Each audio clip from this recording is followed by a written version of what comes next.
কিন্তু ৪৫ দিনে কি আমার থাকতে হবে, ৩৫ দিনে থাকতে হবে, হজ হইল না, বিষয়টা এরকম না। হজ তো মাত্র ৫ দিন। এই আয়াতটা এজেন্সিদের ভালো করে মনে রাখা উচিত। হাজিদের সাথে যে যত প্রতারণাগুলো করে, যে আল্লাহর শাস্তি বড় কঠিন, এই জন্য তো এজেন্সিদের কিছুদিন পরে হজের লাইসেন্স থাকে না, আসার পরে মন্ত্রণালয় যাবে। সারা বিশ্বের নারীরা একসাথে, পুরুষ একসাথে, আল্লাহ ওয়ালাদের সহবত না থাকলে চোখের সংযত রাখা বড় কঠিন কাজ। কারণ শয়তান তো আপনাকে শুধু ভালো লাগাইতেই থাকে, ভালো লাগাইতেই থাকে। আর যখন একজন পুরুষ তার স্ত্রীর থেকে ৪০ দিন ৪৫ দিন লং টাইম যখন দূরে থাকে, তখন ৫০-৬০ বছরের মানুষও সাময়িকের জন্য ১৫-১৬ বছরে ফিরে যায়। লজ্জার তো কিছু না। এই জন্য এই ৪০-৪৫ দিনের প্যাকেজের ক্ষেত্রে আমার একটু বিরূপ প্রতিক্রিয়া আছে। কিন্তু এখন তো করতে হয়, এজেন্সিরা করে একটা সিস্টেম অ্যালাউ করে, ম্যানেজ অ্যারেঞ্জ করার জন্য। তাহলে এত হাজি কিভাবে নেবে যদি না থাকে? কিন্তু ৪৫ দিনে কি আমার থাকতে হবে, ৩৫ দিনে থাকতে হবে, হজ হইল না, বিষয়টা এরকম না। হজ তো মাত্র ৫ দিন। হজ মূলত কয় দিন? ৫ দিন। যত শর্ট টাইমে যাওয়া যায় তত গুনাহ কম হবে, এটা মনে রাখবেন। নিজের বিবির থেকে যত কম সময় থাকবেন তত আপনার গুনাহ কম হবে, হজ পরিষ্কার হবে, গুনাহমুক্ত হজ করতে পারবেন। আর যত বেশি দিন নিজের স্ত্রীর থেকে নিজেকে দূরে রাখবেন তত আপনার সমস্যা আছে। হজের ১২টা বাজবে।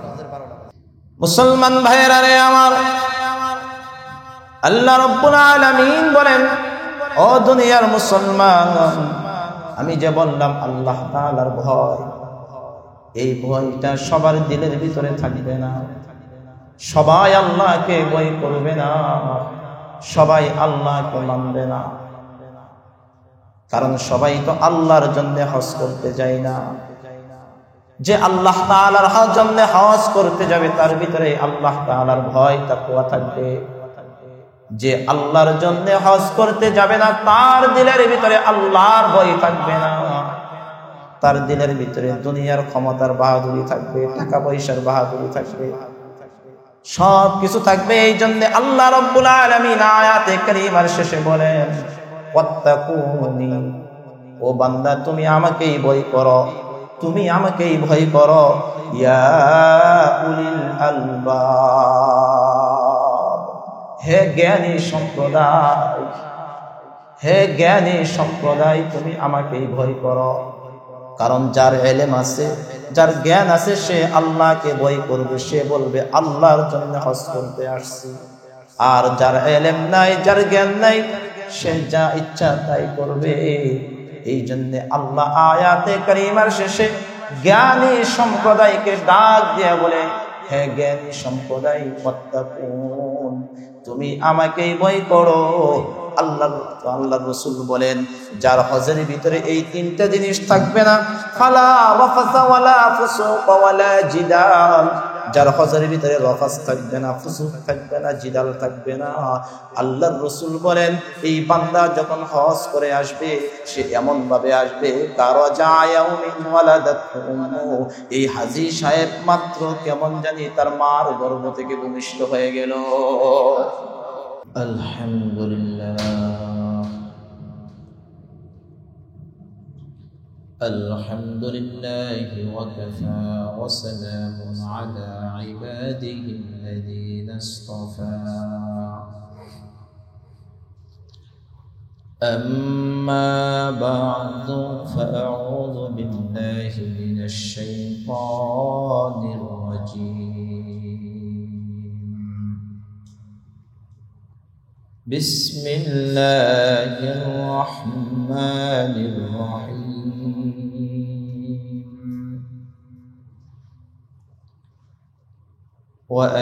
وأتموا الحج والعمرة لله، فإن أحصرتم فما استيسر من الهدي، ولا تحلقوا رؤوسكم حتى يبلغ الهدي محله، فمن كان منكم مريضا أو به أذى من رأسه أذى من رأسه ففدية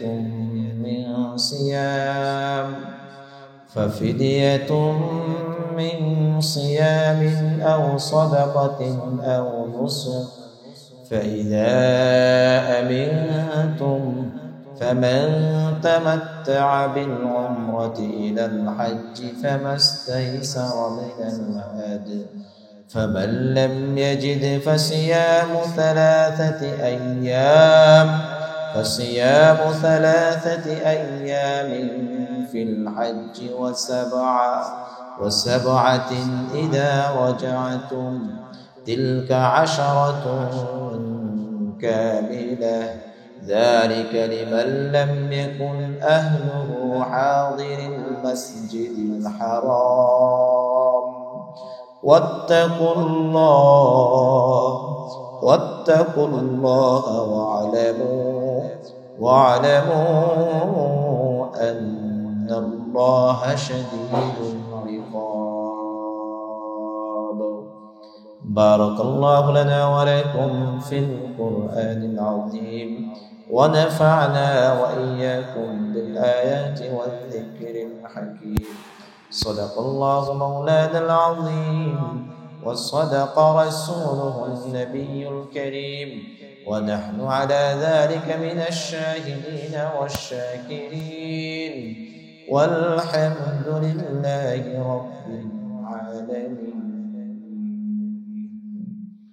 محبة الشتى زبان خليد اللهم صل على محمد وعلى آل محمد كما صليت على إبراهيم وعلى آل إبراهيم إنك حميد مجيد. اللهم بارك على محمد وعلى آل محمد كما باركت على إبراهيم وعلى آل إبراهيم إنك حميد مجيد. سبحانك لا علم لنا إلا ما علمتنا إنك أنت العليم الحكيم. رب زدني علما رب زدني علما رب زدني علما رب يسر ولا تعسر وتمم بالخير.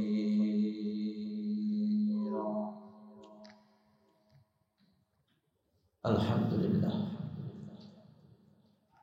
অসংখ্য শুকর ও সুজুদ সেই মহান মালিকের কুদরতি দরবারে, যিনি অত্যন্ত দয়া করে মায়া করে সালাতুল ইশা বা জামাত আদায় করার পর দুনিয়ার হাজারো ব্যস্ততা থেকে মুক্ত করে যে মহান মালিক আপনাকে আমাকে পৃথিবীর সর্বোৎকৃষ্ট মজলিসে বসার তৌফিক দান করেছেন, কোরআন ও হাদিসের আলোকে কোরআনের কথা বলা এবং শোনার তৌফিক দান করেছেন, সেজন্য সেই মহান মালিকের কুদরতি দরবারে জবান খুলে কালিমাতুশ শুকরিয়া আদায় করি, বলি আলহামদুলিল্লাহ। মুহতারাম হাজরিন, সূরাতুল বাকারার 196 নম্বর আয়াতে কারিমা আপনাদের সামনে তিলাওয়াত করেছি। বড় লম্বা একটা আয়াতে কারিমা। ইতিপূর্বে আল্লাহ তাআলা কোরআনে কারিমে রমাদান বিষয়ে আলোচনা করেছেন। রমাদানের পরে আল্লাহ তাআলা এই আয়াতে কারিমা থেকে হজ্জে বাইতুল্লাহর বিধিবিধান সম্পর্কে আলোচনা করতেছেন। কারণ রমাদান মাসের পরেই হজ আসে। এক মাস সিয়াম সাধনা করার পর বান্দার দিল যখন আল্লাহ তাআলার ভালোবাসায় পরিপূর্ণ হয়, এরপরে আল্লাহ তাআলার প্রেমিকদের দিলগুলা আরো তৃষ্ণার্ত হয়ে যায় যে রবের মোলাকাত, রবের দিদার, রবের ভালোবাসা পরিপূর্ণরূপে কিভাবে পাওয়া যায়। আল্লাহ তাআলার ভালোবাসা পাওয়ার পরিপূর্ণরূপে একটা রাস্তা হলো হজ্জে বাইতুল্লাহ। উলামায়ে হযরত বলেন যে আল্লাহর ওলি হওয়ার শর্ট কোর্স হলো হজ করা। আল্লাহর ওলি হওয়ার শর্ট কোর্স কি? হজ্জে বাইতুল্লাহ। যে আল্লাহর ঘরে যারা যায়, যারা আল্লাহর ঘরের জিয়ারত করে, তারা একটা প্রেম, একটা দিল, একটা ভালোবাসা নিয়ে আল্লাহ তাআলার কাছে যায়। এই জন্য আল্লাহ তাআলা এই আয়াতে কারিমা থেকে হজ আর উমরার বিষয়ে বলতেছেন। হজ আর উমরার দিক নির্দেশনা আল্লাহ তাআলা এই আয়াতে কারিমা থেকে দিচ্ছেন। ইসলামের 5টি স্তম্ভের মধ্য থেকে একটা অন্যতম হলো হজ। সরকারে দু আলম নবী মুহাম্মদুর রাসূলুল্লাহ সাল্লাল্লাহু আলাইহি ওয়াসাল্লামকে জিজ্ঞেস করা হলো যে ইসলাম কি? তখন আল্লাহর রাসূল বললেন যে ইসলাম হলো 1 নাম্বার হলো ঈমান আনা, 2 নাম্বার সালাত কায়েম করা, 3 নাম্বার যাকাত প্রদান করা, 4 নাম্বার রমাদানের রোজা রাখা, 5 নাম্বার হজ্জে বাইতুল্লাহ। 5টি স্তম্ভের 5ম স্তম্ভ সম্পর্কে আল্লাহ তাআলা বলেন, 1 নাম্বার শুরুতে আল্লাহ তাআলা বলেছেন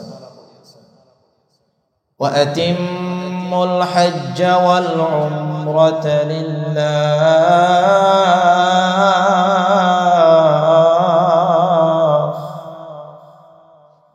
আল্লাহ বলেন ওয়া আতিম্মুল হজ্জ ওয়াল উমরা,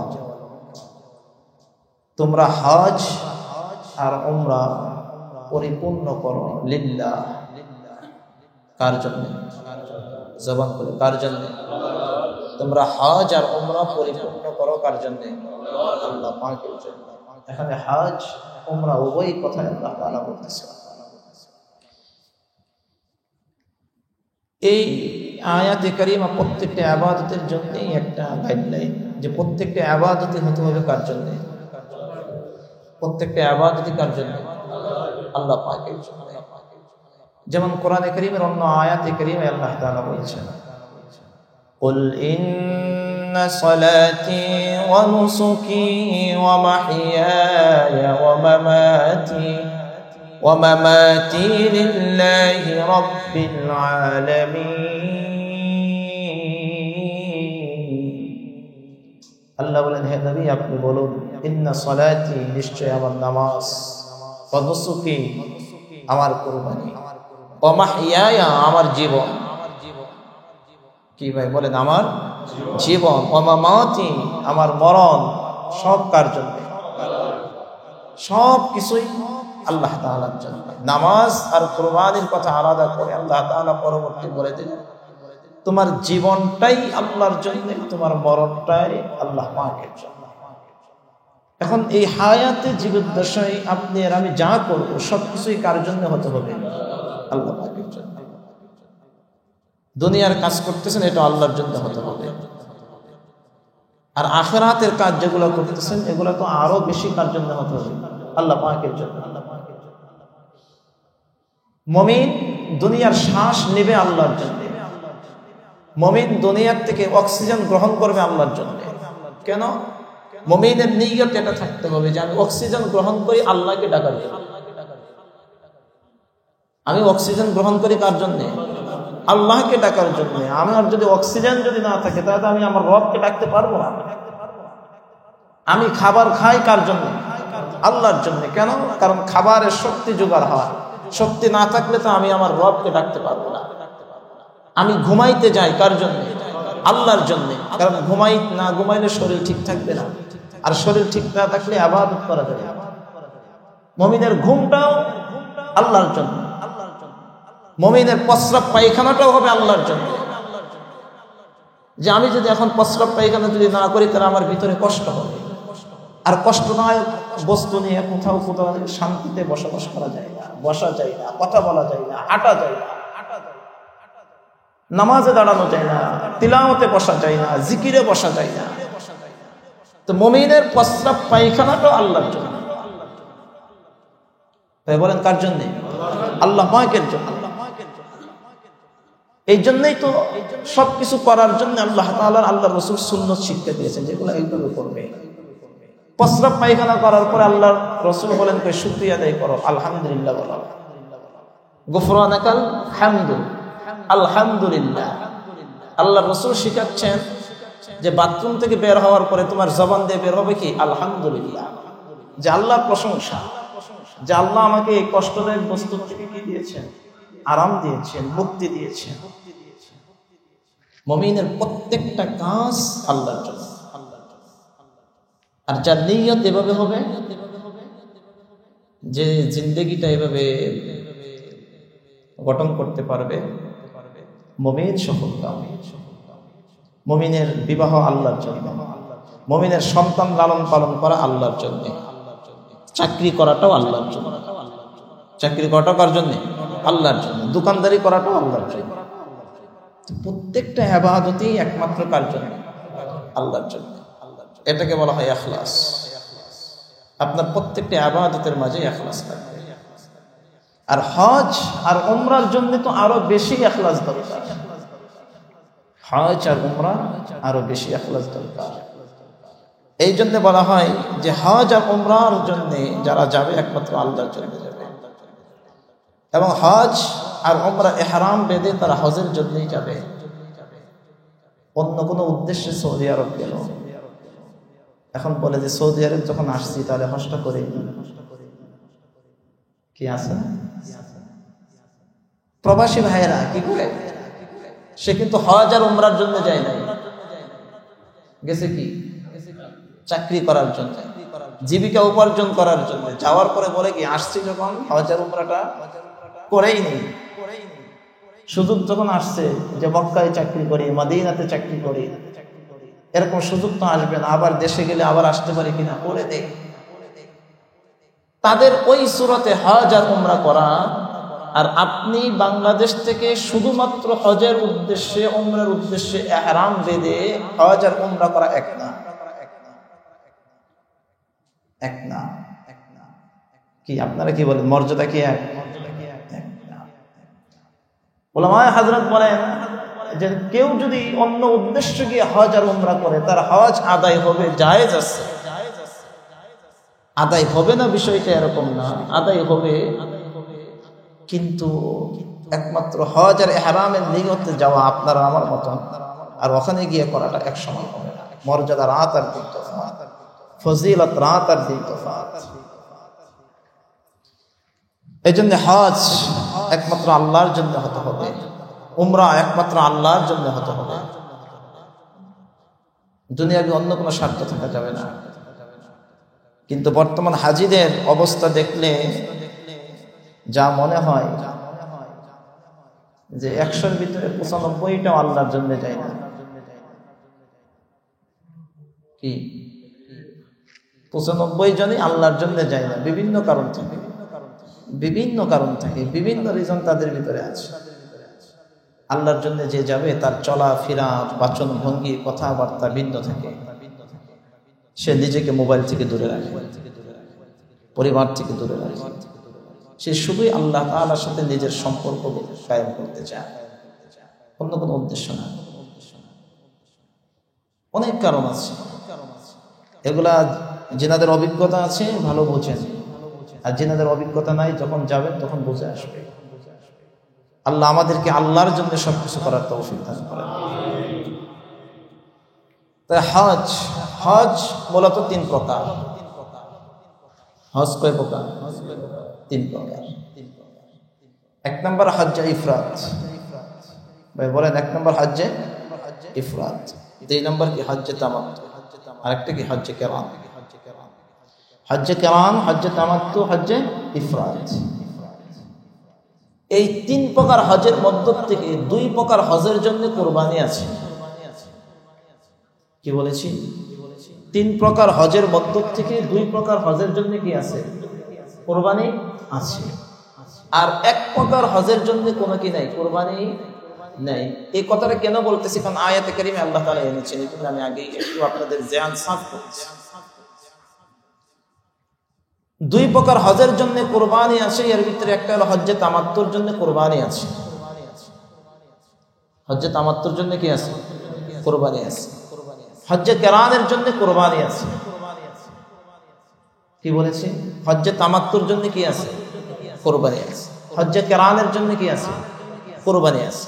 আর হজ্জে ইফরাদের জন্য কুরবানি নাই। হজ্জে ইফরাদের জন্য কি নাই? কুরবানি নাই।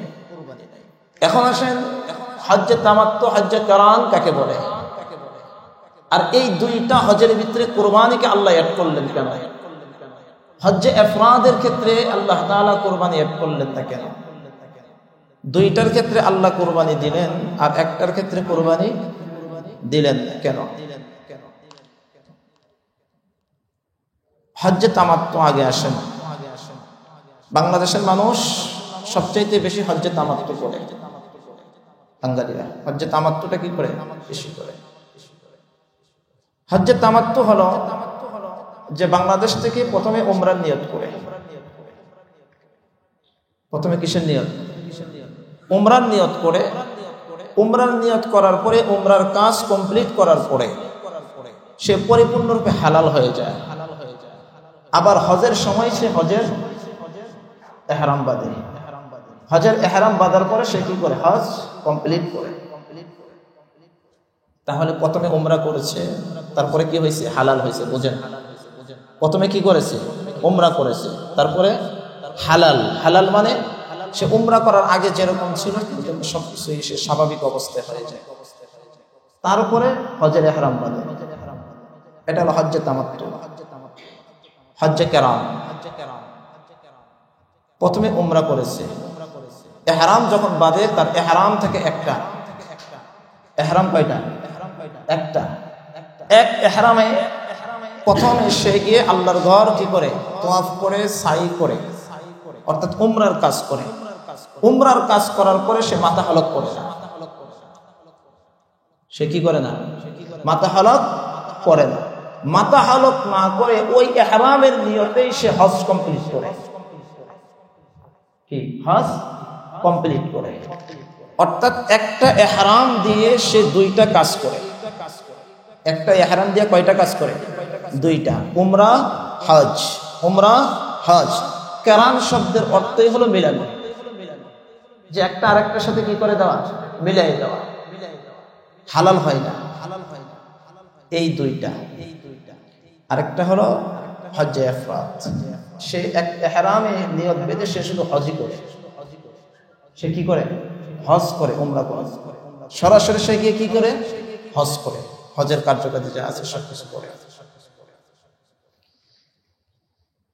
এই যে দুইটা হজের ক্ষেত্রে আল্লাহ তাআলা কুরবানি দিলেন আর একটা হজের ক্ষেত্রে কুরবানি দিলেন না, এর কারণ হলো যে বান্দা তুমি একটা সফরে দুইটা নিয়ামত ভোগ করতেছো।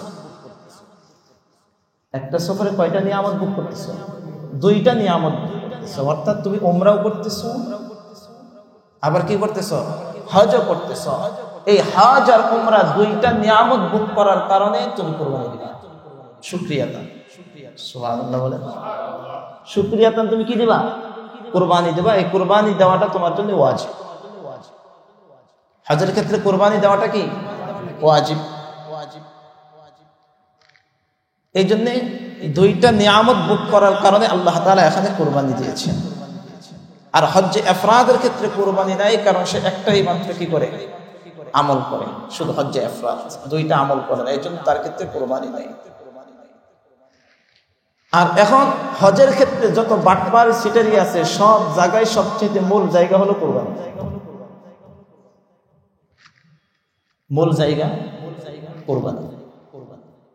মূল জায়গাটা হলো কুরবানি। দেখেন, আমরা যদি কোরআন হাদিসের কথা বলি তাহলে অনেক কথাই বলতে হয়, অনেক কথাই বলতে হয়। দুই সূরা চলতেছে, এক সূরা গভর্নমেন্টের সূরা, আরেক সূরা হলো নিজ হাতে কুরবানি দেওয়া। গভর্নমেন্টের সূরা বলতে আমাদের গভর্নমেন্ট না, ওই সৌদি গভর্নমেন্ট। সৌদি গভর্নমেন্ট সে কুরবানির কি করে ব্যবস্থা করতেছে। আমার কথা না, বিজ্ঞ ওলামায়ে হযরতদের কথা, বিজ্ঞ আলেম ওলামা মুফতি সাহেবদের কথা, যে কুরবানি সৌদি গভর্নমেন্টের কাছে না দিয়ে যদি সম্ভব হয় নিজ হাতে কুরবানি দেওয়া উত্তম।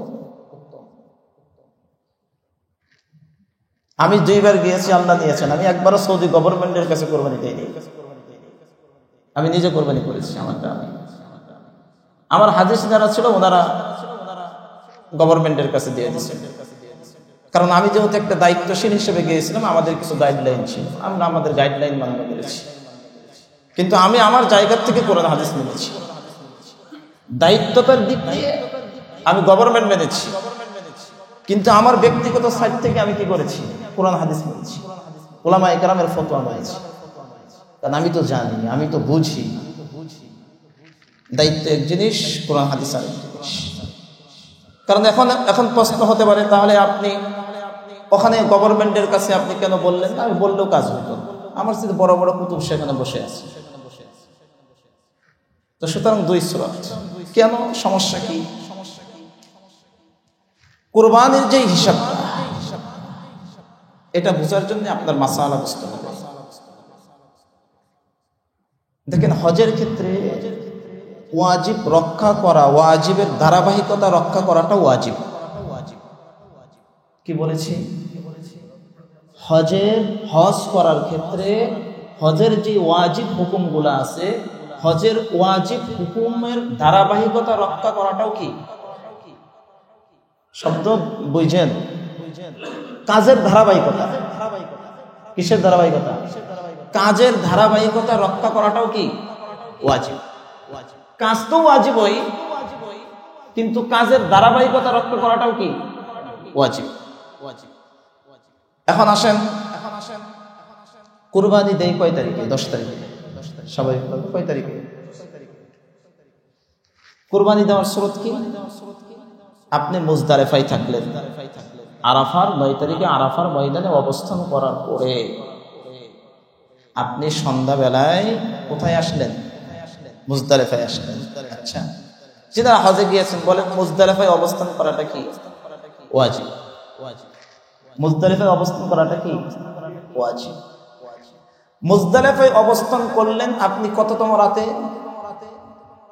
বলেন দেখি। 10 তারিখ রাতে। কি 10 তারিখ রাতে? আরবিতে রাত আর আগে আসে, কারণ আপনার সন্ধ্যার পরে আরাফার ময়দান 9 তারিখ ক্লোজ। তাহলে মুজদালিফা আপনি অবস্থান করেছেন 10 তারিখের রাতে। হজের গেছে কয় দিন? 2 দিন, 8, 9। হজের কয় দিন গেছে? 8, 9। 8 আর 9 এই 2 দিনের ভিতরে হজের কোনো ওয়াজিব ছিল না, কারণ মিনায় অবস্থান করা হলো সুন্নত। মিনায় অবস্থান করাটা কি সুন্নত, আর আরাফায় অবস্থান করাটা কি ফরজ। তাহলে এই 2 দিন, হজের এই 2 দিনের মধ্যে আপনার সাথে ওয়াজিবের সাক্ষাৎ ঘটে নাই। ওয়াজিবের মোলাকাত হয় মুজদালিফায় স্টার্ট, মুজদালিফার থেকে কি ওয়াজিব শুরু। তাহলে আপনি 10 তারিখ রাতে ওয়াজিব, প্রথম ওয়াজিব এটা। সূর্য উদয় হওয়ার পরে 10 তারিখ অর্থাৎ ফজরের পরে, সূর্য উদয় হওয়ার পরে মুজদালিফা ছেড়ে দিয়ে কোথায় আসবেন? জামারা। বড় শয়তান। কোথায় আসবেন? বড় শয়তান। বড় শয়তানকে পাথর মারাটা এটা কি বলেন? এটা কি ওয়াজিব। তাহলে বড় শয়তানকে পাথর মারাটা ওয়াজিব, কাজটা কি ওয়াজিব। তাহলে প্রথমে মুজদালিফায় অবস্থান করতে হবে, তারপরে কথা বলেন, তারপরে কি জামারা। এখন যদি আপনি মনে করেন শয়তানকে পাথর মারা অনেক রিস্ক, 10 তারিখ তো শুরুই হয়ে গেছে, আমি যাই রাতের বেলা গিয়ে পাথর যা আছে মোটামুটি 1000 জনের টাকা মাইরে দিয়ে আসে, কারণ পাথর তো 10 তারিখে মারতে হবে। আপনি তো সকালে মারবেন না, তারিখ তো ঠিকই আছে। কি হবে? হবে না। কেন হবে না? কারণ ওয়াজিবের ধারাবাহিকতা।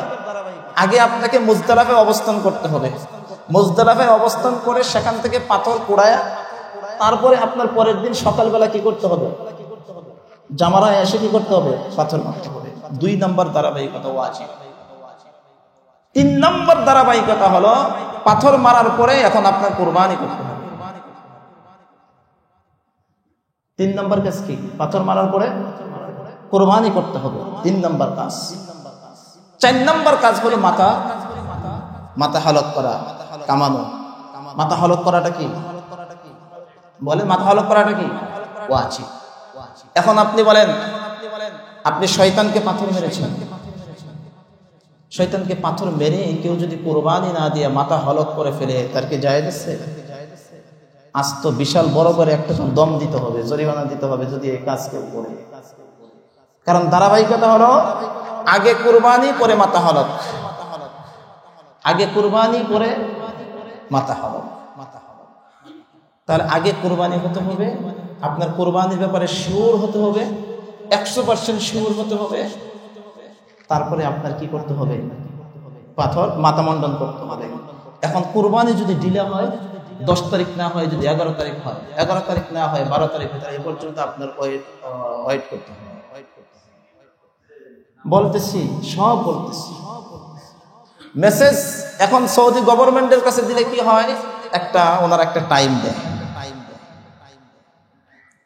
প্রায় জনের 10টা 11টা সতর্কতামূলক হাজী সাহেবরা আমরা বলে দেই যে আরে 2 ঘন্টা পরে করেন, কি 2 ঘন্টা পরে করেন। কিন্তু তাহকিকি কথা হলো যে আমাদের কাছে যেটা হয় যে অনেক সময় অনেক কুরবানি অনেক কারণে ডিলে হয়ে যেতে পারে। সৌদি গভর্নমেন্টের তারা তো মেশিনের মাধ্যমে বা বিভিন্ন রকম ভাবে তারা দেয়, এটা ডিলে হয়ে যেতে পারে, আপনার এটা মানতে হবে। এখন আপনি তো জানেন না, এদিক দিয়ে আপনি তো বলে 10টা থেকে 11টার সময় আপনি কোরবানি করে বসে আছেন, মাথা হলক করে ফেলছে। আপনি মনে করছেন আমার 10টায় টাইম দিচ্ছে, আমি 11টায় বা 12টায় করলাম, কিন্তু আপনার কোরবানি তো কোনো হয় নাই। এবং অনেক সময় রিটার্ন কোনো মেসেজ আসে না যে আপনার কোরবানি হয়ে যাওয়ার পরে যে মেসেজ আসবে যে আপনি ক্লিয়ার হয়ে যান, এরকম মেসেজ মনে হয় আসে না।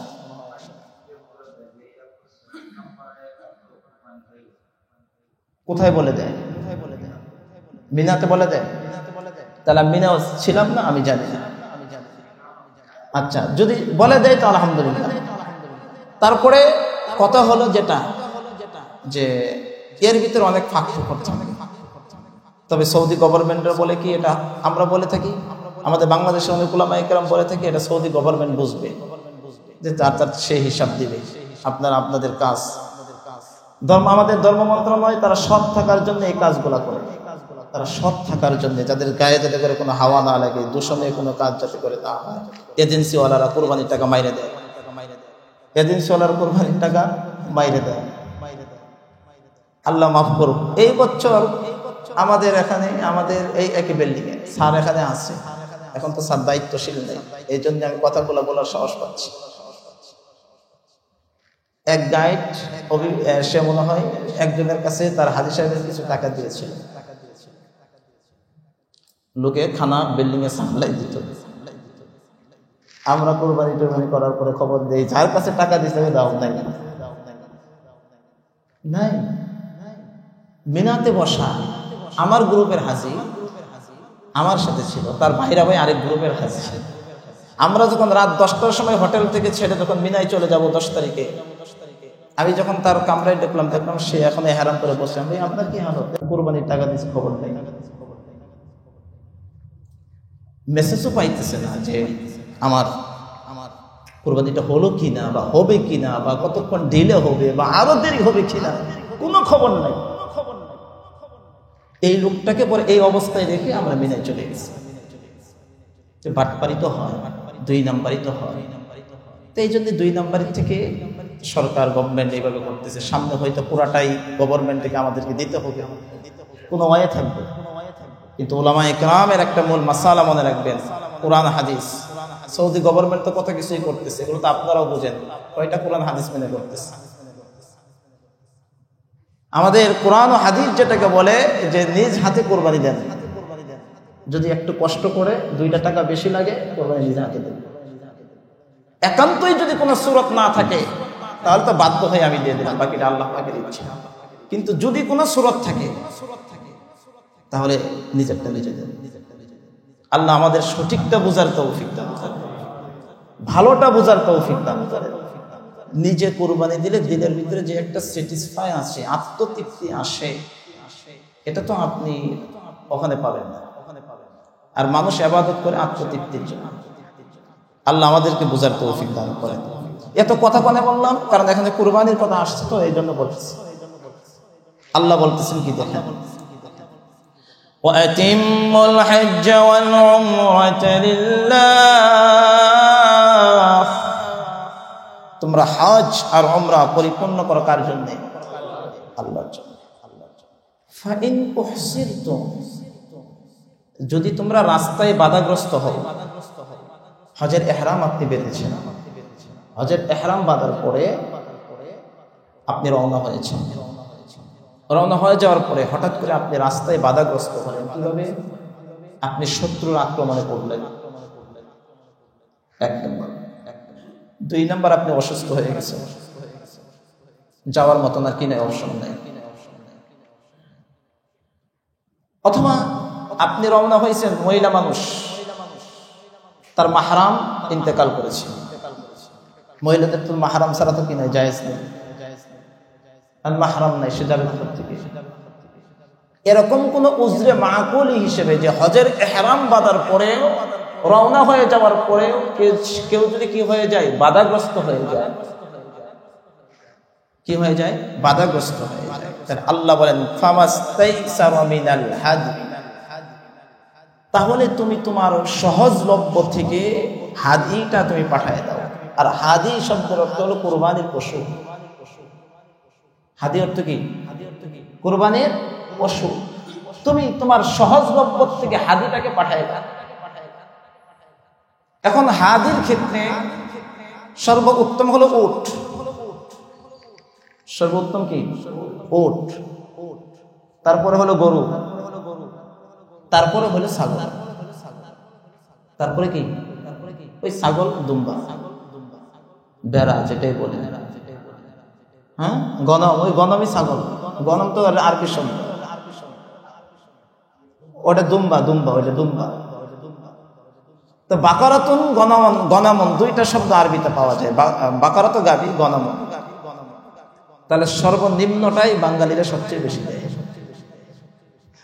100-র ভিতরে 99 যদি ছাগল, কি হাজার সামর্থ্য থাকলেও কোটিপতি গিয়ে হইলেও দেখবেন একটা উট দেয় না, বা গরু খুঁজা কুরবানি দেয় না। কি দরকার আছে? একটা দিলেই তো বেশি।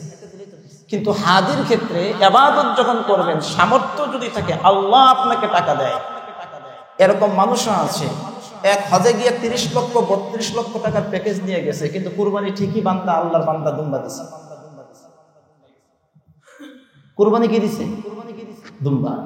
প্যাকেজ গেছে 32 লাখ, হিলটনে উঠছে, খরচ অভাব নাই, মানে আরাম আয়েশের অভাব, টাকা আছে, কিন্তু কুরবানির ক্ষেত্রে দুম্বা। ওই বান্দার জন্য তো উচিত ছিল উট দেওয়া। কি ভাই, আপনার ওই বান্দার জন্য কি ছিল? উট দেওয়া। উটও যদি না দিতে পারে তাহলে কি দেখ? গরু দেখ, ছাগলে কেন যাবে? ভাই ইবাদত যখন করবেন, আল্লাহ আপনাকে যখন সামর্থ্য দিয়েছে, ভালোটা খরচ। তাহলে আল্লাহ বলতেছেন ফাইন উহসিরতুম, যদি তোমরা রাস্তায় বাধাগ্রস্ত হও, ফামাস্তাইসারা মিনাল হাদি, তাহলে তুমি তোমার সহজলভ্য থেকে তোমার হাদিটা অর্থাৎ কুরবানির পশুটা তুমি কি করে দাও? ওখানে পাঠিয়ে দাও। কোথায়? হেরেম শরীফ। কারণ তোমার তো আরো কাফেলা আছে, আরো কাফেলা আছে না? তোমার তো মাহরাম তো নাই, তুমি যাইতে পারছো। তুমি নিজে অসুস্থ হয়ে গেছো, কাফেলার সবাই তো অসুস্থ হয় নাই, তো পাঠানোর তো কি আছে? সূরত আছে। তাহলে তুমি ফামাস্তাইসারা মিনাল হাদি, কুরবানির পশুটা হাদিটা তুমি প্রেরণ করো। হাদিটা প্রেরণ করার পরে তুমি তো ইহরাম বেঁধে ফেলেছিলে না? ইহরাম বাঁধা হয়ে গেছে। তো ওয়ালা তাহলিকু রুউসাকুম হাত্তা ইয়াবলুগাল হাদিয়ু মাহিল্লাহ, আল্লাহ বলেন হাদি প্রেরণ করার পরে তুমি ততক্ষণ পর্যন্ত তোমার মাথা মুন্ডন করবে না, যতক্ষণ না তোমার হাদি জবাইয়ের স্থানে না পৌঁছে। জবাইয়ের স্থানে না পৌঁছে ততক্ষণ পর্যন্ত তুমি কি করবা না? মাথা হালাত করবা না, অপেক্ষা করো। নিউজ আসবে যে হ্যাঁ এখানে হয়েছে কুরবানি, তুমি অপেক্ষা করতে থাকো। আল্লাহ বলেন এখন কেউ যদি অপেক্ষা না করতে পারে, এমত অবস্থায় কেউ যদি অসুস্থ হয়ে যায়, তাহলে কি করবে? فمن كان منكم مريضا أو به أذى من رأسه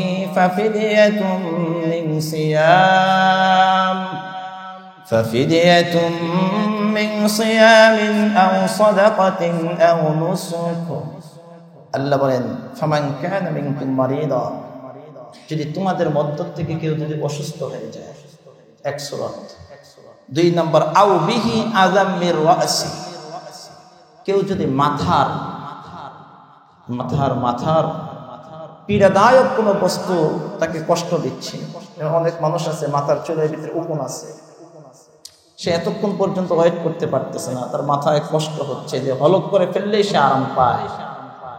মাথা পীড়া দেয় কষ্টদায়ক বস্তু থেকে, আযামের রাসি, তার মাথার থেকে কষ্টদায়ক বস্তুকে সে সরায় দেয়। সে যদি এই সূরাতে সে যদি হলক করে ফেলে, অসুস্থ যদি হয়ে যায়, তাহলে আল্লাহ তাআলা বলেন তাহলে তুমি ফিদিয়া দিবে।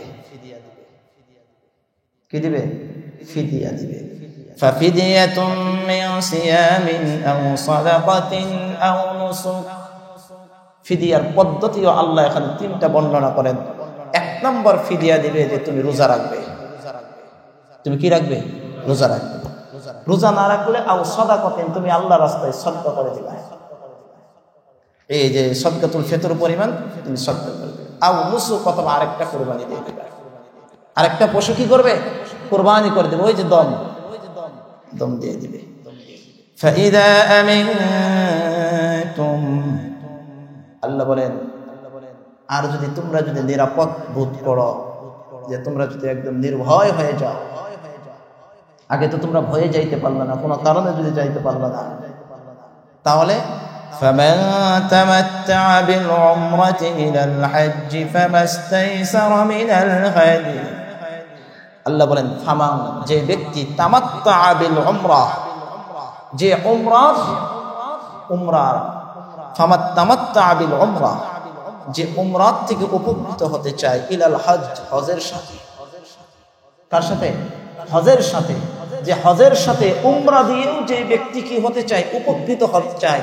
অর্থাৎ হজ আর উমরা যে ব্যক্তি একসাথে করতে চায়, হজ আর উমরা একসাথে করতে চায়, যে হজ্জে কেরান আর হজ্জে তামাত্তু কোথা থেকে আসছে? যে এই সকল আয়াতগুলোর থেকে বের হয়েছে।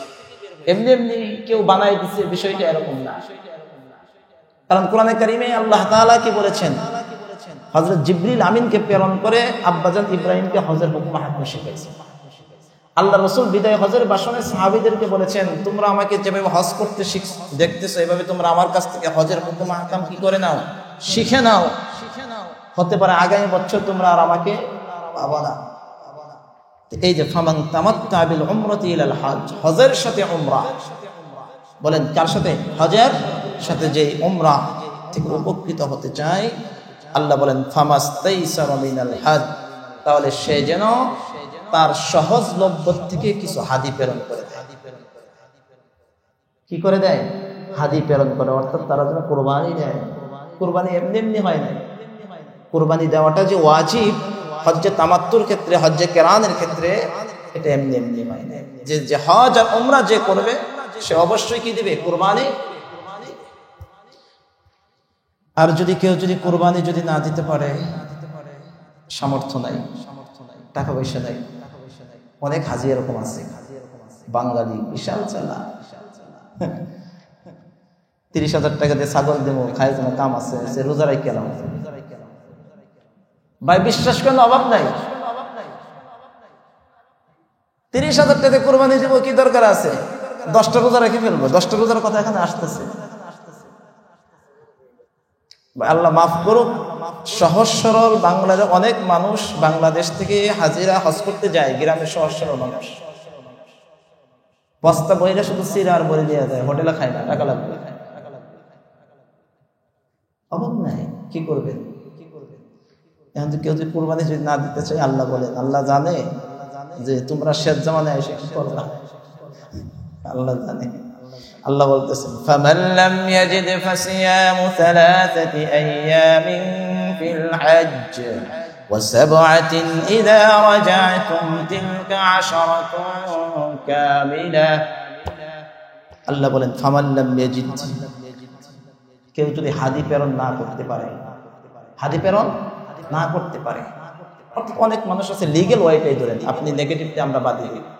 যেমন কেউ কুরবানির পশু পাইবে না, কুরবানির পশু পায়নি। যেমন এখন অ্যাভেলেবেল বা এখন গভর্নমেন্ট ব্যবস্থা করে, আগে তারা এরকম ছিল। আগে যারা হজ করছে 1980, 90 বা আরো আগে, তারা যার যারটা তার কি করতে হয়েছে, ব্যবস্থা করে দিতে হয়েছে। ধরেন কেউ কোরবানির পশু পাই নাই, ব্যবস্থা করার চেষ্টা করছে, কি করে পাই নাই, কোরবানির পশু মিলে নাই। এখন ফামাল্লাম ইয়াজিদ, যে ব্যক্তি ওই কুরবানির হাদি পাবে না, হাদিকে প্রেরণ করতে পারবে না, কই ফাসিয়ামু সালাসি আইয়ামিন ফিল হজ, তার 1 নম্বর কাজ হজের দিনগুলোতে সে 3টা রোজা রাখবে। হজের দিনগুলোতে কয়টা রোজা রাখবে? 3টা রোজা রাখবে।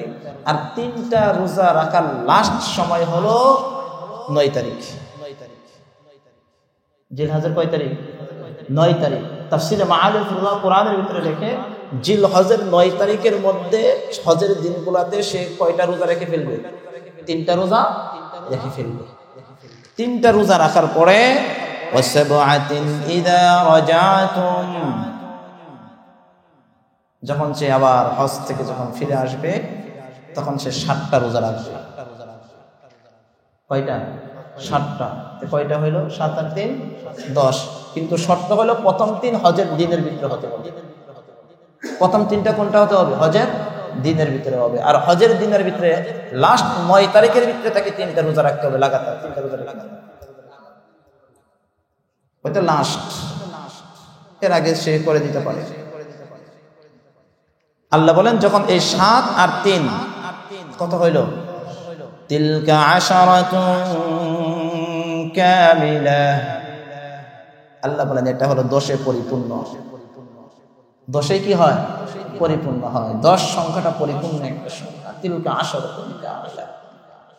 যালিকা লিমান লাম ইয়াকুন আহলুহু হাদিরিল মাসজিদিল হারাম। আল্লাহ বলেন এই হুকুমটা সবার জন্য নয়, এই হুকুমটা হলো তাদের জন্য। লাম ইয়াকুন আহলুহু হাদিরিল মাসজিদিল হারাম, যারা মসজিদের হারামের কাছে বসবাস করে না, যারা দূর দেশ থেকে যায় তাদের জন্য হলো এই হুকুম। আর যারা মসজিদুল হারামে কাছাকাছি বসবাস করে তাদের জন্য এই হুকুম না, কুরবানি দাও, কারণ তোমরা কুরবানির পশু পাইবা। কারণ তারা তাদের মিস হতে পারে। আপনি হজে গেছেন, টাকা সব হারাই ফেলছেন। হজে গেছেন, টাকা সব হারাই ফেলছেন। মনে করেন না যে মক্কা মদিনা ডাকাতি নাই, আরো বেশি আছে। আপনার ট্যাক্সিতে উঠাই নিয়ে ওই জেদ্দা মরুভূমিতে ছাড়িয়ে দেবে সবকিছু নিয়ে। এখন আপনি টাকা নিয়ে গেছেন 5,000 20,000 রিয়াল সব নিয়ে গেছেন, কিন্তু এখন তো ফকির। ও ভাই বুঝেন না কথাটা? এখন তো কি ফকির, অথবা হারাই ফেলছেন। এদিক দিয়ে তো আপনার কুরবানির বিধান দিতে হবে। এখন তো আপনি টাকা পাবেন কোথায়? আপনার কোনো হাজি তো হাওলাত দিবে না, কারণ হাজিরা তো নির্দিষ্ট পরিমাণ একটা টাকা নিয়ে গেছে। দেশের থেকে নিয়ে যাওয়ার কোনো ব্যাপার স্যাপার নাই, কোনো কিছুই নাই। আল্লাহ কি এমনি এরকম সহজ করছে যে ঠিক আছে সবকিছু হয়ে ফেলছে, 10টা রোজা রেখে 10টা রোজা রেখে দাও। আল্লাহ রাস্তা রেখে দিয়েছে, অপশন রেখে দিয়েছে। ওয়াত্তাকুল্লাহ ওয়া'লামু আন্নাল্লাহা শাদীদুল ইকাব। ওয়াত্তাকুল্লাহ, আল্লাহকে ভয় করো। বান্দা তোমার হজ পালন করার ক্ষেত্রে কাকে ভয় করো? আল্লাহকে ভয় করো, আল্লাহকে ভয় করো। তোমার কারণ তোমার হজের হুকুম আহকামের ক্ষেত্রে বিধিবিধান এগুলো তুমি আল্লাহকে ভয় করো। আল্লাহকে ভয় করলে ওই মুলতাজামের সামনে গিয়ে আবার লাইভ দিত, সেলফি উঠাইতো। ওয়া'লামু আন্নাল্লাহা শাদীদুল ইকাব।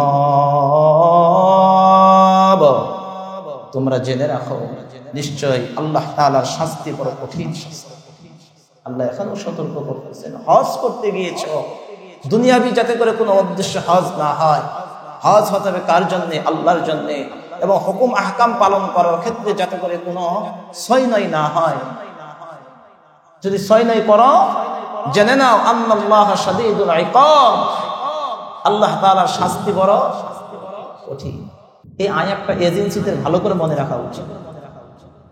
হাজিদের সাথে যে যত প্রতারণাগুলো করে যে আল্লাহর শাস্তি বড় কঠিন, এই জন্য তো এজেন্সিদের কিছুদিন পরে হজের লাইসেন্স থাকে না, আসার পরে মন্ত্রণালয় যাবে। আল্লাহ সবাইকে বুঝদান করে। পরের আয়াতটা কি বলেছে দেখেন, এটার সাথে আজকে শেষ করতে হবে, তা নাহলে অনেকে আছেন সামনে সাথে পাবেন না, এটার সাথে খুবই সামঞ্জস্যশীল। এটা হলো এজেন্সিদের ওয়াজের আয়াত। এজেন্সিরা যে আয়াত দিয়ে কি করে ওয়াজ করে, কারণ আমরা কথাটা এই জন্য বললাম কারণ আমাদের ভাষা হলো এরকম। আমাদের ভাষা হলো কি যে এজেন্সিরা ওয়াজ করে, মন্ত্রণালয় থেকে যাবেন সরকারে কই সরকারে মুআল্লিম করে শিখাই দিছে যে এটি কইবেন। হাই রে পাবলিক, যদি আল্লাহর কোরআনের ভাষাগুলো একটু যদি আমরা যদি শুনতাম, দিল থেকে যদি বুঝতাম, তাহলে এই কথাগুলো বের হতো। কারণ আপনার আমি জানি না যে এই কথাগুলোর বিপরীত এই লফজগুলো কোরআনের বিরুদ্ধে যায়, যে এগুলা তো এরা বলবেই, এটা না বললে হাজি আটকাবে কেমনে। শব্দ কি যে তারা তো এই সকল কথা বলবে, না বললে হাজিদেরকে চুপ করাবে কেমনে। এই শব্দগুলা আপনি গভীর চিন্তা করে দেখেন যে আমার কথাটা কোরআনের বিরুদ্ধে গেছে। আরে ভাই, পথগুলা মানুষ যখন পথ হারায় যায় তখন তাকে বিভিন্ন ভাবে পথ দেখাইতে হয়। পথ দেখানো মানে এটা না যে পথ দেখাইতেছে তার দুর্বলতা না, বরং যে পথ দেখাইতেছে সে আপনার উপকার করতেছে। আপনি তাকে হীনমন্যতে বা উপেক্ষাকৃত বা তাকে তার কথাগুলোকে উপেক্ষা করে আপনার ক্ষতি আপনি করতেছেন। আল্লাহ বলেন কি দেখেন, আল হজ্জ আশহুরুম মা'লুমাত, হজ নির্দিষ্ট কয়েকটা দিন, হজের মাস নির্দিষ্ট। হজের মাস কি নির্দিষ্ট, নির্দিষ্ট দিনে নির্দিষ্ট পদ্ধতিতে হজ করতে হয়। আল্লাহ বলেন এই নির্ধারিত মাসে ফামান ফারাদা ফীহিন্নাল হজ্জ, যে ব্যক্তি হজ করার ইচ্ছা করে, এই নির্ধারিত দিনে নির্দিষ্ট পদ্ধতিতে যে ব্যক্তি হজ করার কি করে ইচ্ছা করে, হজের নিয়তে সে যখন ইহরাম বেঁধে ফেলবে, ফালা রাফাতা ওয়ালা ফুসুকা ওয়ালা জিদালা ফিল হজ্জ, সে যেন কোনো রফসমূলক কোনো কাজ না করে, ফিস্ক ফুজুরিমূলক কোনো কাজ না করে, ওয়ালা জিদালা ফিল হজ্জ, এবং হজের মধ্যে কোনো ঝগড়া না করে। তিনটা, রফাস, ফুসুক, জিদাল। ভাই বলেন না, রফাস, ফুসুক, জিদাল, এই তিনটা উমরা হজ দুটোটার জন্য প্রযোজ্য।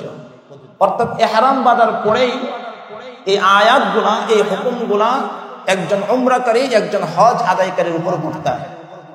ও হজকারী, তুমি হাজী সাহেব হজ করতে গিয়েছো, ও উমরাকারী তুমি উমরা করার জন্য গিয়েছো, তাহলে তোমার উপর এই হুকুমগুলা বর্তাবে। এক নম্বর, রফসমূলক কোনো কাজ করা যাবে না, অর্থাৎ নারী সংগঠিত কোনো কাজ করা যাবে না।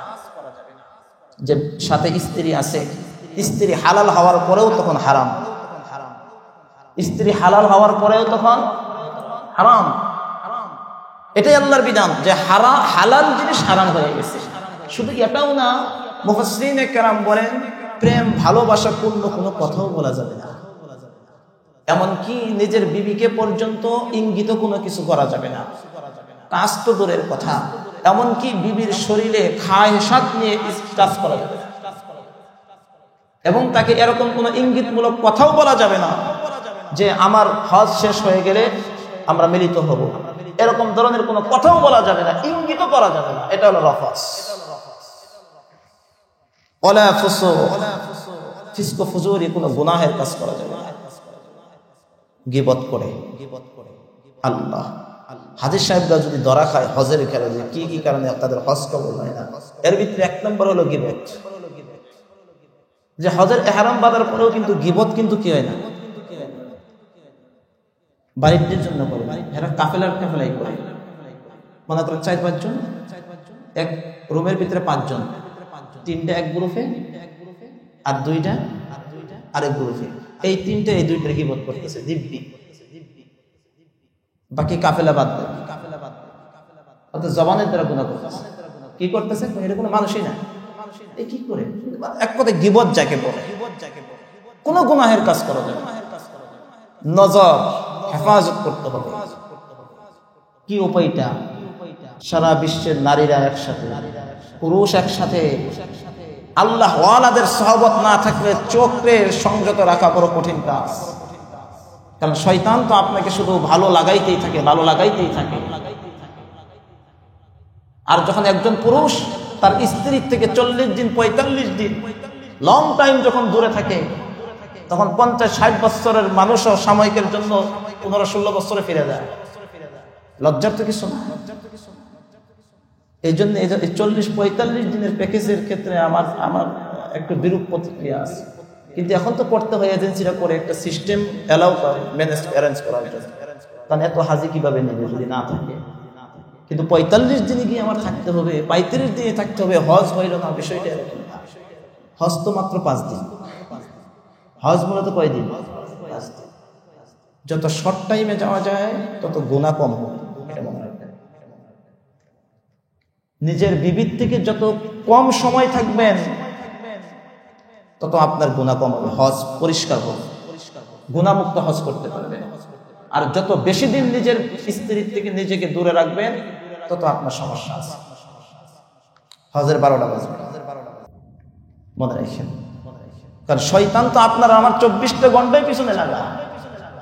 আর আমি তো এমনি দুর্বল, আর আপনি আর আমি এমনি পণ্ডিত। একজন আলেম আমাকে গাইডলাইন করলেও মানতে তো চাই না, আমি নিজেই তো জাননেওয়ালা। এই জন্য কোনো ফিস্কো ফুজুরিমূলক কোনো কাজ করা যাবে না। ওয়ালা জিদালা ফিল হজ, ঝগড়া করা যাবে না। ভাই বলেন কি করা যাবে না? ঝগড়া করা যাবে না। আর আমাদের বাঙালি হাজিরা মিনার রান্নাঘরের ভিতরে গিয়ে এহরাম বাঁধা অবস্থায় কি খাবার দিছ, এগুলা কি আমরা খাই নাকি? ফকিরের বিষয়ে আসছে। হ্যাঁ, এহরাম বাঁধার পরেও আপনার আমার দিল ঠিক হয় না। আরে ভাই, আমি তো ফকিরি। আমি যখন হজের এহরাম বেঁধেছি, আপনার আর আমার কি আছে, কি দামটা আছে? ভাই বলেন না, কি দামটা আছে? কোনো দাম তো নাই। আমি তো ফকির, আমি তো ফকিরি।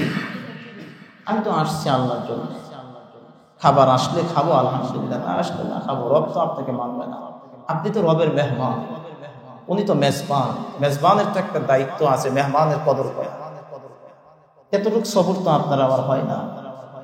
একটা সিট না পাইলে হয় না, এসি ঠান্ডা কম হইলে আপনার আমার হয় না, বাথরুমে 5 মিনিট 10 মিনিট একটু বেশি দাঁড়ায় থাকতে লম্বা সিরিয়াল হয়ে গেলে আপনার আমার হয় না, অজুতে লম্বা সিরিয়াল হয়ে গেলে ভাই আপনার আমার হয় না।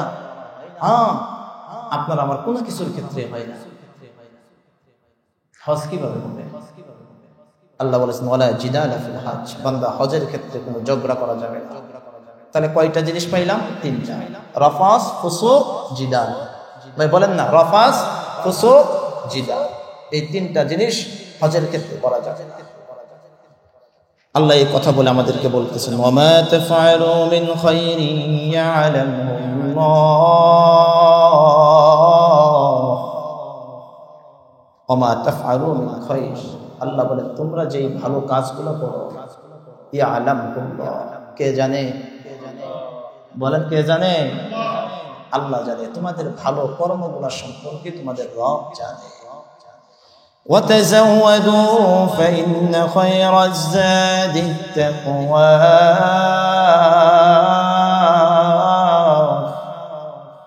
وتزودوا, আল্লাহ বলেন তোমরা হজের পাথেয় গ্রহণ করো। হজের কি গ্রহণ করো? পাথেয় গ্রহণ করো। হজ করতে যাবে, হজের যাবতীয় পাথেয় তোমরা কি করো? গ্রহণ করো। কি কি লাগবে, সামানা, তোমার জরুরত কি লাগবে, ঔষধপত্র যা আছে সব কিছু নিয়ে যাবে। কোনো আল্লাহর জন্য গেলাম, আল্লাহ এটা বলে দেয় তোমার জরুরত লাগবে, টাকা পয়সা যা আছে, সামানা যা লাগে, এগুলো তোমরা হজের পাথেয় গ্রহণ করো। তবে শুনে নাও, ফাইন্না খায়রাজ যাদিত তাকওয়া, তুমি যত পাথেয় গ্রহণ করবে সবচেয়ে উত্তম পাথেয় হলো তাকওয়া। সবচেয়ে বড় পাথেয় কি? তাকওয়া। যে তুমি সমস্ত পাথেয় গ্রহণ করার পরে সবচেয়ে তোমার দামি জিনিস যে তোমার দিলের ভিতরে আল্লাহর ভয় থাকে। কার ভয় থাকতে হবে? হজের ভিতরে রফাস থাকবে না, ফুসুক থাকবে না, জিদাল থাকবে না, তার হজ হয় হজ্জে মাবরুর। সুবহানাল্লাহ। আমরা যে বলি হজ্জে মাবরুর, হজ্জে মাবরুর, হজ্জে মাবরুর পাওয়ার জন্য শর্ত হলো হজের ক্ষেত্রে রফাস থাকতে পারবে না, ফুসুক থাকতে পারবে না, জিদাল থাকতে পারবে না। সরকারে দো আলম নবী মুহাম্মদুর রাসূলুল্লাহ সাল্লাল্লাহু আলাইহি ওয়াসাল্লাম বলেন হজ্জে মাবরুরের প্রতিদান কি? হজ্জে মাবরুরের প্রতিদান হইল একমাত্র আল্লাহর তৈরি জান্নাত। সুবহানাল্লাহ। হজ্জে মাবরুরের প্রতিদান একমাত্র জান্নাত। আর হজ্জে মাবরুর নসিব হওয়ার শর্ত হলো এই তিনটা: রফাস, ফুসুক, জিদাল থাকতে পারবে না। এবং পাশাপাশি আরেকটা উলামায়ে কেরাম লেখেন, টাকা হালাল হতে হবে। কি টাকায় হজ করতে হবে? হালাল, অরিজিনাল, খাঁটি, নির্ভেজাল টাকায় হজ করতে হবে। সুদের টাকা জমাইয়া 32 লাখ টাকার প্যাকেজ নেবেন আর হজ করে ফেলবেন, এত সহজ? ঘুষের টাকা জমাইয়া 32 টাকা প্যাকেজ দিয়ে হজ করে ফেলবেন আর মনে করবেন হজ্জে মাবরুর হয়ে গেছে। ডাইনের থেকে বামে কামাইয়া, ডানেরটা তো হালাল, বামেরটাই না সর্বনাশ, তো বামে কামাই ইনকাম করে এই টাকা নিয়ে আপনি বিশাল হজ করতে যাবেন আর হজ্জে মাবরুর হয়ে যাবে, বিষয়টা তেমন ভাইবেন না। আমি বলি, হজ কবুল হওয়ার জন্য 1 নম্বর শর্ত হালাল টাকা হতে হবে। ভাই বলেন, কি টাকা হতে হবে? হালাল টাকায় হতে হবে, অরিজিনাল টাকা, খাঁটি টাকা হতে হবে, কোনো 2 নম্বরই টাকা চলবে না। পাসপোর্ট করতে যাবেন, পাসপোর্ট করবেন হালাল টাকায় করবেন, নিবন্ধন করবেন হালাল টাকায় করবেন, এমনকি হজে যাওয়ার পরে আপনি যে খরচটাও করবেন এটাও হালাল টাকা। যাবতীয় কাজ হালাল টাকায় আঞ্জাম দিতে হবে। আল্লাহ আমাদেরকে তৌফিক দান করেন। আল্লাহ আমাদের সবাইকে হজ নসিব করেন। আল্লাহ আমাদের সবাইকে হজ্জে মাবরুর নসিব করেন। সকলে বলি আমিন। ইনশাআল্লাহ আগামী সপ্তাহে আরাফা সম্পর্কে আল্লাহ তাআলা বলবেন। Presents by Kuakata media centre. হক্কানি আলেমদের নিত্য নতুন ভিডিও পেতে আমাদের চ্যানেলটি সাবস্ক্রাইব করুন। কুয়াকাটা মিডিয়া সেন্টার, ইসলামিক বিনোদনের বিশ্বস্ত সঙ্গী।